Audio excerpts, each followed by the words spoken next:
Tidak ada pengalaman yang paling tragis dan menyedihkan dalam sejarah dunia saat umat manusia ditimpa oleh perkelahian dan pertempuran dalam medan perang yang menyebabkan jutaan manusia menjadi korban. Dalam minggu-minggu terakhir ini, di berbagai media sosial, media massa, kita melihat, mendengar sekaligus membaca seputar peperangan yang sedang terjadi, baik antar negara ataupun perang antar manusia. Alasan yang mau diperjuangkan dari mereka yang berperang ini bermacam-macam. Membasmi teroris, menegakkan kebenaran dan keadilan, mempertaruhkan kedaulatan, memperjuangkan ideologi, memperebutkan wilayah kekuasaan, kepentingan ekonomi, bahkan sampai tindakan membela diri dari serangan bangsa lain. Saat ini hadir bersama dengan saya, Romo Cakro CM, seorang misionaris kongregasi misi yang berasal dari Perancis, dan selama hidupnya sebagai imam CM yang banyak menghabiskan waktu bermisi di daerah konflik politik, seperti di Vietnam, kemudian mendampingi para konflik politik di Papua New Guinea. Romo Kro, dari kedalaman hati Yakobis, ingin mengajukan sebuah pertanyaan. Apakah perang itu dapat dibenarkan bila dilihat dari tinjauan mata iman Katolik? Tapi jangan dijawab dulu, Romo, karena mata hati Yakobis sudah menyiapkan beberapa cuplikan video perang yang terjadi di Ukraina. Jadi sebagai bahan pendalaman kita, juga mungkin sekaligus sebagai jawaban, apakah perang ini dapat dibenarkan bila dilihat dari tinjauan iman Katolik. Mari kita lihat cuplikan videonya.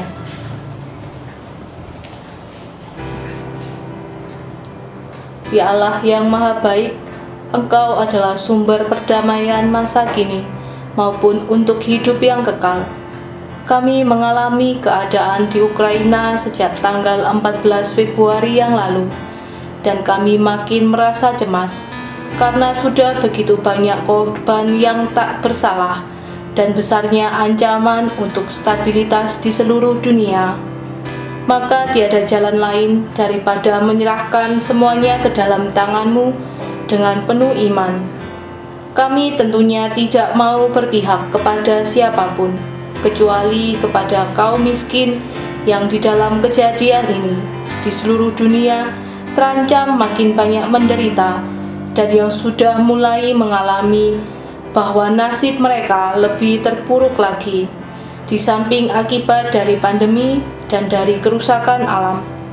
Kirimkanlah Roh-Mu, roh kasih dan damai kepada semua pihak yang bisa merendahkan bencana ini, bukan dengan senjata, melainkan secara diplomatik, dan memulihkan damai antar bangsa-bangsa. Kami mohon hal ini dengan pengantaraan Tuhan Yesus Kristus yang hidup dan berkuasa kini dan sepanjang masa. Amin. Romo Kro, kalau saya diminta untuk menyimpulkan video tadi dengan satu kata, maka satu kata yang bisa saya ucapkan ini adalah mengerikan, Romo. Sebelum menjawab pertanyaan apakah perang itu dapat dibenarkan bila dilihat dari tinjauan iman Katolik, mungkin Romo bisa menjelaskan pengertian perang secara etimologi, Romo. Ya, perang datang dari kata bellum atau bertengkar dalam bahasa Latin, menjadi dalam bahasa Prancis guerre, bahasa Inggris war, dan selalu yang di dalam kata itu bertengkar antara negara atau antara orang, tetapi yang kalau guerre atau war lebih antar negara. Dan kata itu memang tidak bisa kita anggap enteng karena sungguh-sungguh menjelaskan satu keadaan yang ada sejak dunia berada, sejak Kain membunuh saudaranya Abel. Lalu pertanyaan yang tadi, Romo, apakah perang itu dibenarkan bila dilihat dari tinjauan iman Katolik, Romo? Itu tidak gampang dijawab karena pertama, kalau kita sebut iman Katolik, ya bukan hanya paus, tetapi semua orang yang dibaptis dan pun lebih luas dari gereja Katolik, tetapi semua orang Kristen. Dasarnya tentunya Injil, bukan suatu teks dari si A atau si B, tetapi sejak semula perang itu dipertanyakan. Orang-orang yang baru masuk Katolik atau pengikut Yesus pada abad 1, abad 2, mereka menolak menjadi tentara karena ada perintah jangan membunuh. Pelan-pelan ada sifat yang lebih terbuka, terutama sesudah gereja diakui oleh Kaisar Konstantinus, dan kita lihat bahwa toh tetap menjadi satu masalah. Misalnya Santo Martinus, waktu dia masih katekumen, dia tentara. Waktu dibaptis, dia keluar dari tentara. Lalu pelan-pelan juga Santo Agustinus mulai mengajarkan bahwa perang harus ada kalau bisa perang membawa perdamaian. Berarti perang bukan tujuan sendiri. Santo Thomas dari Aquino lebih jauh lagi.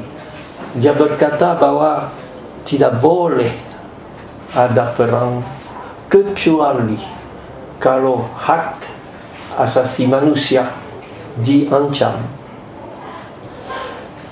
Pada abad ke-12 ada seorang imam, Francisco de Vitaria, yang berkata bahwa boleh ada perang adil dengan macam-macam alasan.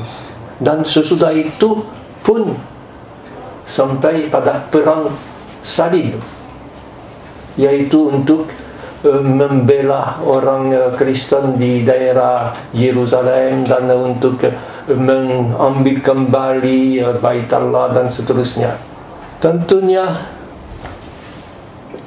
dalam abad pertengahan juga gereja mengeluarkan perintah bahwa harus ada perhentian senjata, misalnya pada hari Minggu atau pada pesta besar yang disebut berhenti karena Allah. Ini yang terjadi, tetapi paus-paus dari masa sekarang sejak abad ke-19 lebih tekan untuk berkata tidak boleh ada perang. Kita tahu bahwa Santo Benedictus 15 waktu Perang Dunia Pertama berjuang supaya tidak ada perang. Kita tahu juga bahwa sesudah itu adanya perang, paus-paus kadang-kadang ya berkata tidak boleh, berkata ya apa boleh buat, tetapi jangan begini, jangan begitu.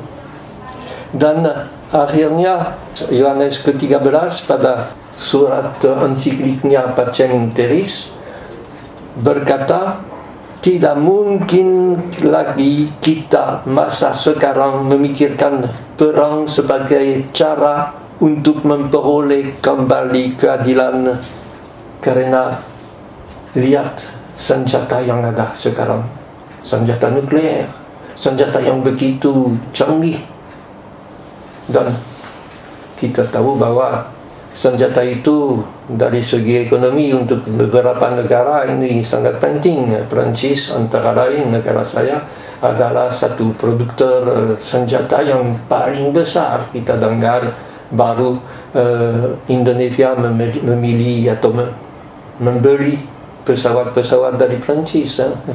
Dulu soal dengan kapal selam dengan Australia dan so, di bawah perang itu ada soal uang.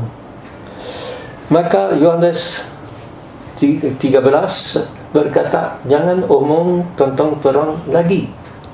Dan ini juga ditekankan oleh Konsili Vatikan kedua dalam Gaudium et Spes nomor 80, di mana dikatakan, lihat keadaan sekarang, perang apapun tidak boleh dibenarkan. Dan Paus Fransiskus dalam Fratelli Tutti berkata, tidak boleh lagi memikirkan perang sebagai penyelesaian masalah apapun, karena risikonya hampir pasti lebih berat daripada harapan untuk menyelesaikan masalah. Menghadapi kenyataan ini, sangat sulit masa kini untuk membela kriteria-kriteria yang bisa masuk akal tentang perang adil.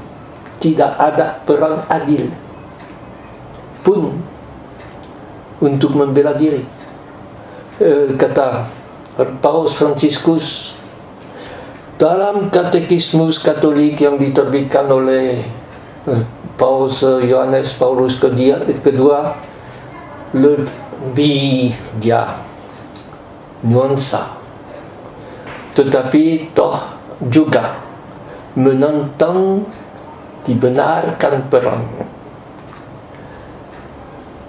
Memang ada dua hal yang harus membedakan: teori tentang perang dan keadaan kalau ada perang. Teorinya mengucapkan yang seharusnya jadi, tetapi nyatanya ada perang, maka dalam hal itu harus ambil keputusan setuju atau tidak setuju dengan perang itu.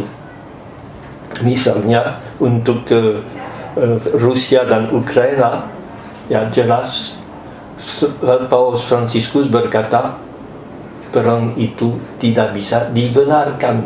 Konsekuensi sekarang lihatlah, baik tentara Rusia yang meninggal disebut jumlah yang berbeda antara dari Rusia dan dari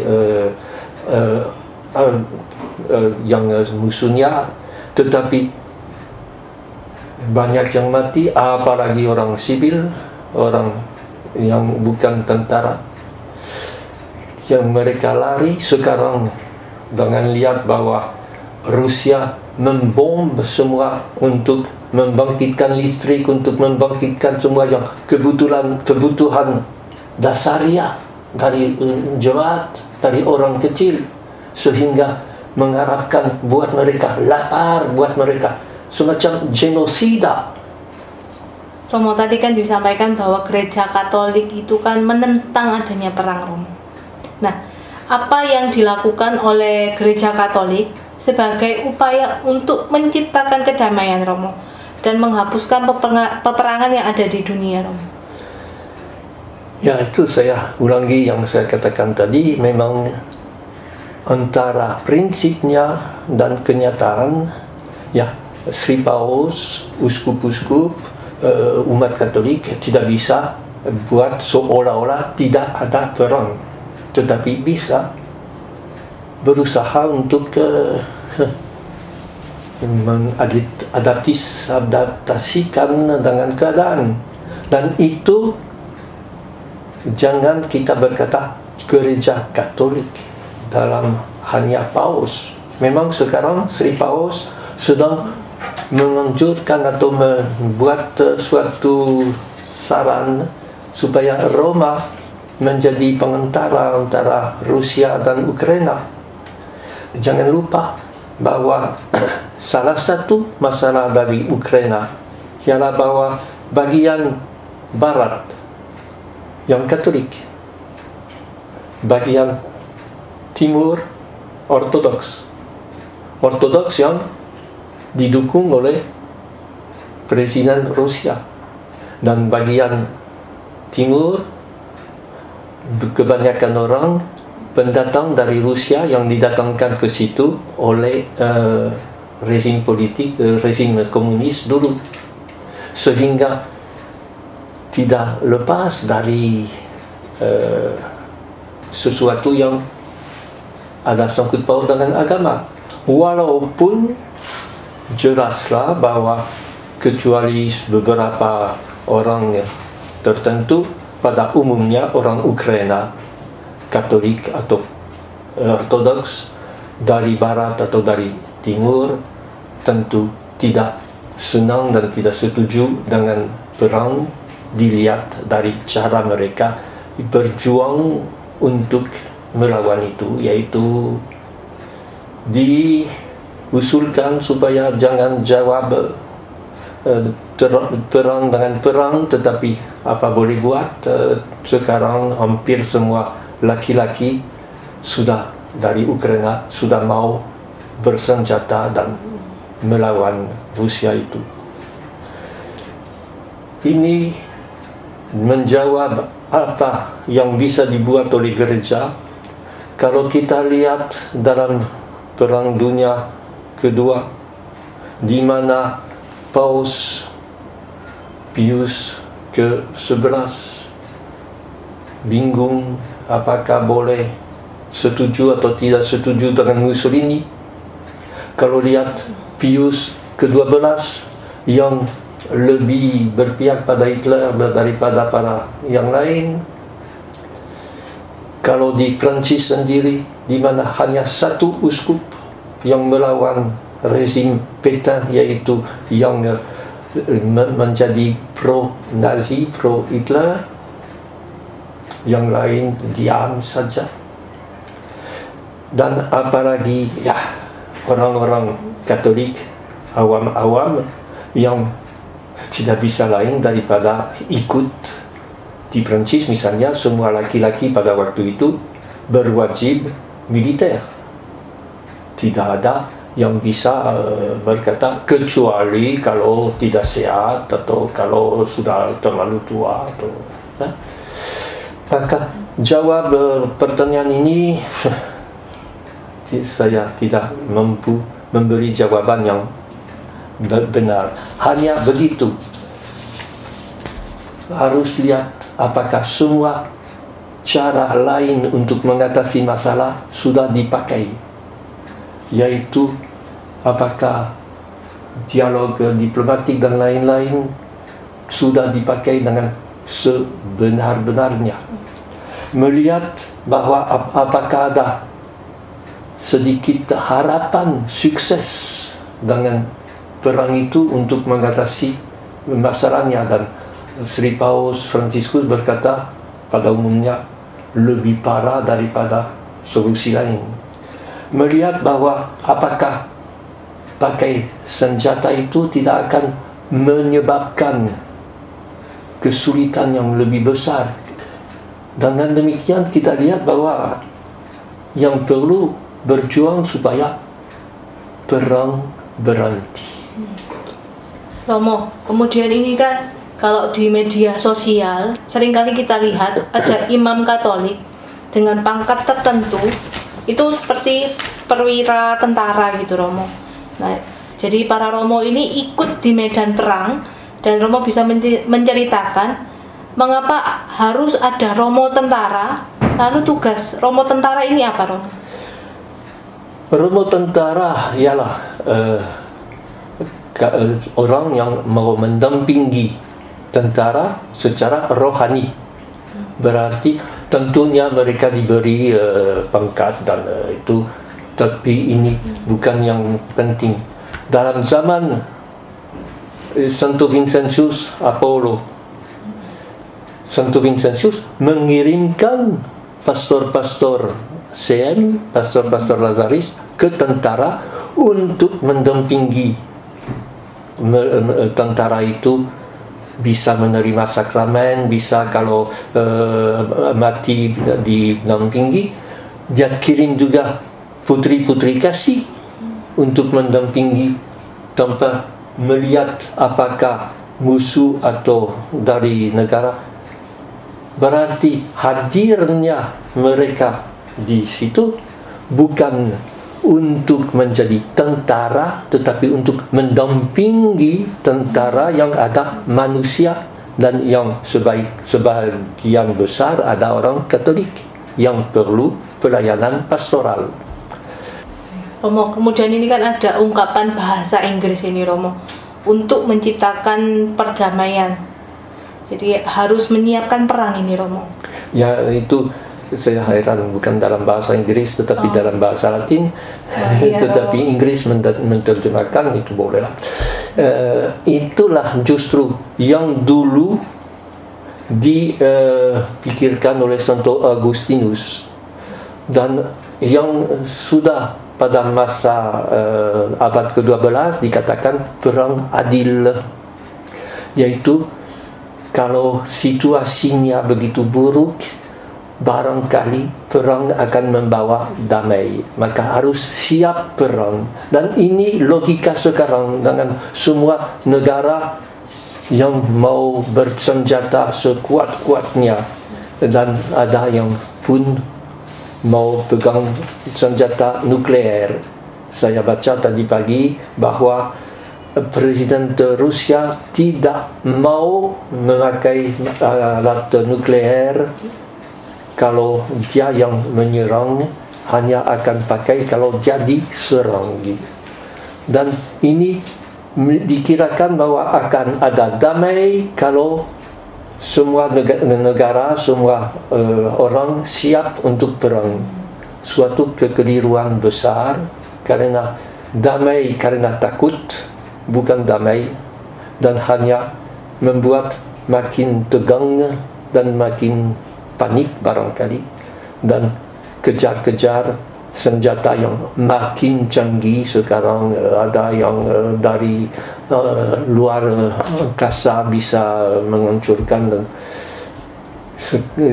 pelan-pelan perang tidak akan dilakukan dengan tentara tetapi dengan alat-alat, dan ini sangat bahaya karena orang sipil, orang yang tidak bersalah yang akan benar-benar menjadi sasaran.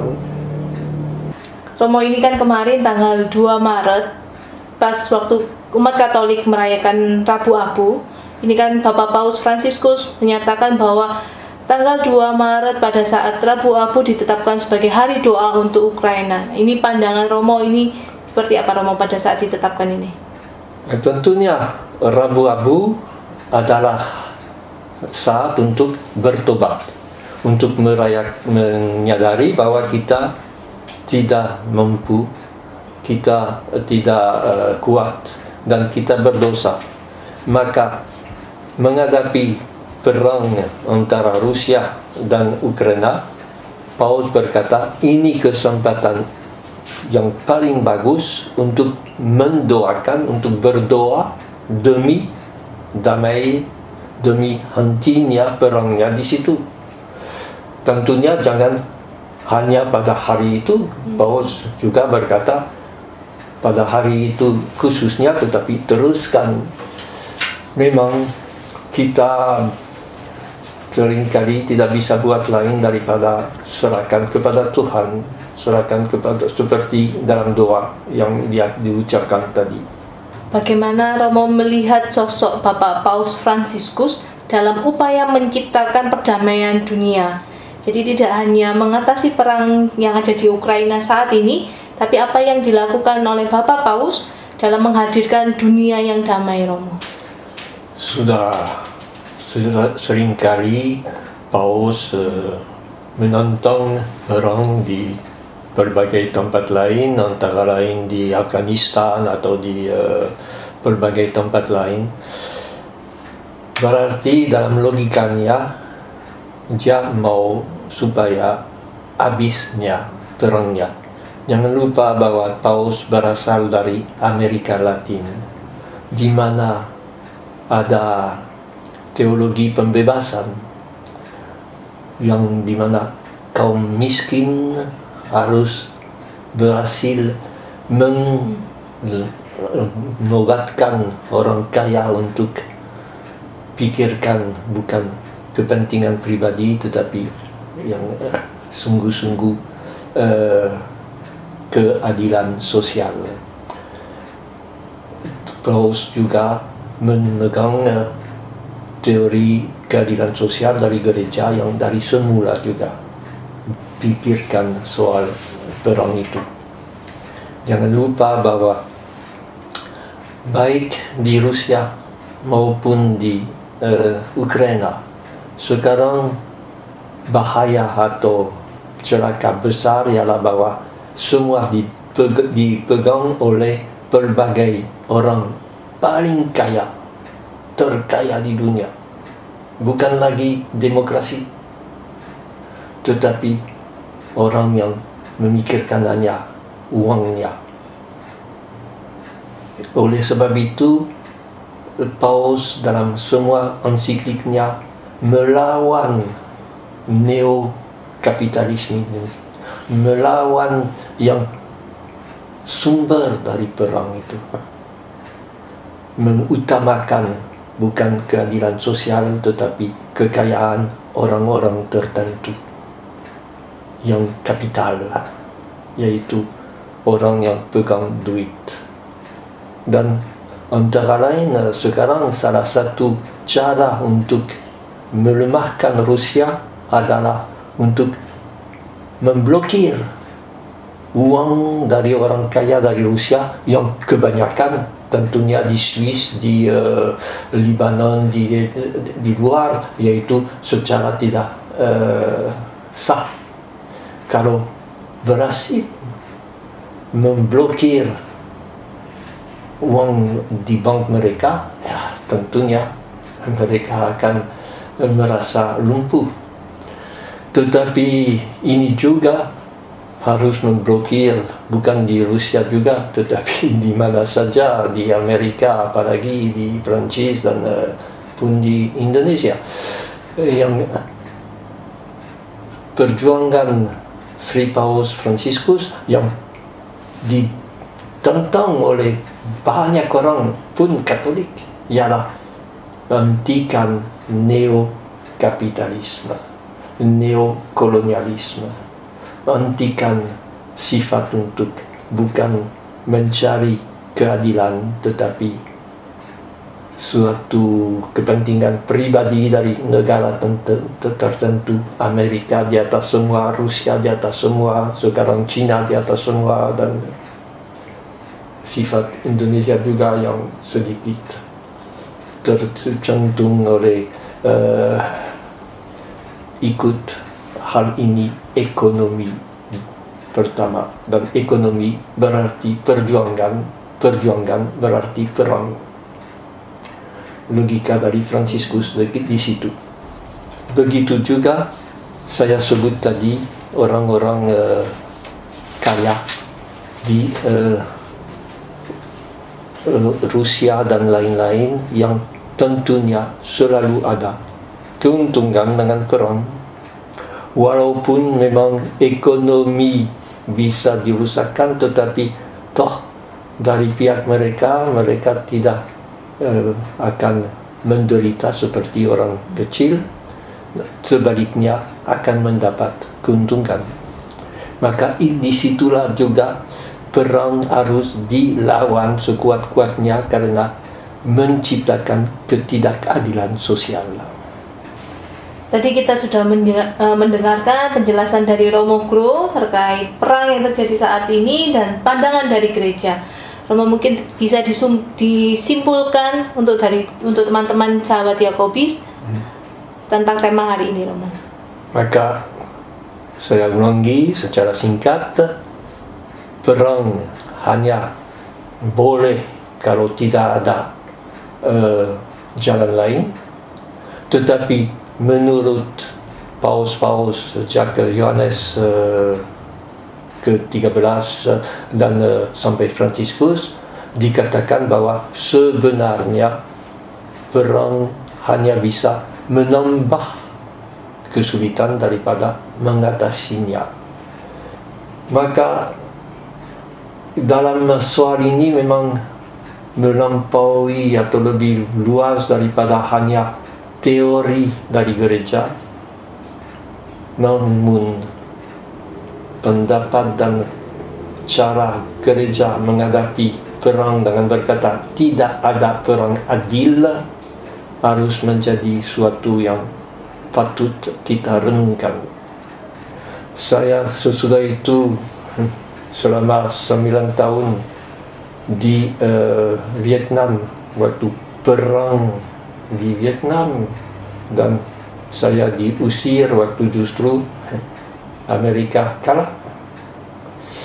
Saya selama 14 tahun berjuang untuk menolong orang-orang pengungsi dari Papua yang ada di Papua Nugini